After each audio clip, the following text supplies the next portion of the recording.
ဒီမှာအားလုံးမင်္ဂလာပါကိုမင်းမင်းစစ်သုံးလုပ်ငန်းဝန်ဆောင်မှုကြိုဆိုပါတယ်ဗျဒါတော့ကျွန်တော်မေးထားတဲ့ line ပေါ်မှာမေးထားတဲ့ညီငယ်လေးတွေပေါ့နော်ဒါတိတ်ခွာရင်ဆေးပါလားမပါလားဆိုတာအဲ့ဒါပြတယ်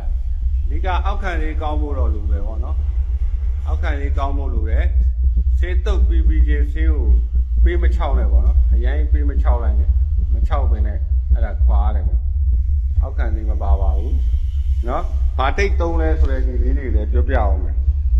ဘာတိတ်သုံးတာလဲဆိုတော့တိတ်ခွေပေးရပါဘူးဟုတ်မှာပေးဒီမှာတိတ်ခွေရတယ်ဒီမှာတလမစက်ကူတိတ်နော်တလမစက်ကူတိတ်သုံးတယ်အခုဒီမှာဟောတော့ special ပြအောင်ပြဟုတ်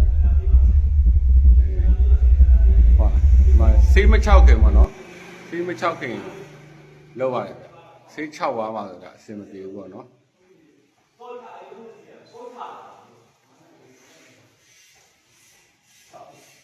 ဆေးမချောက်ခင်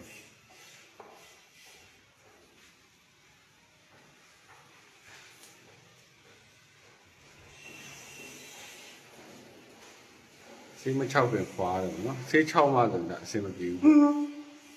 ရမ်းခွာတယ်လွတ်လိုက်ပေါအောင်အောက်ဆေးပေါအောင်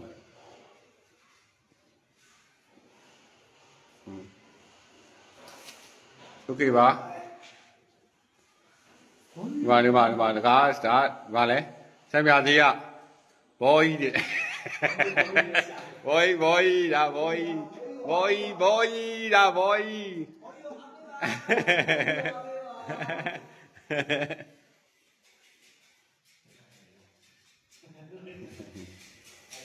ကြွေပါအားလုံးကျေးဇူးတင်ပါတယ်ကျွန်တော်နာမည်ကိုမင်းမင်းပါလိုအပ်လို့ရှိရင်ကျွန်တော်ဖုန်းနံပါတ်3992008306ကိုဆက်သွယ်လိုက်ပါဗျ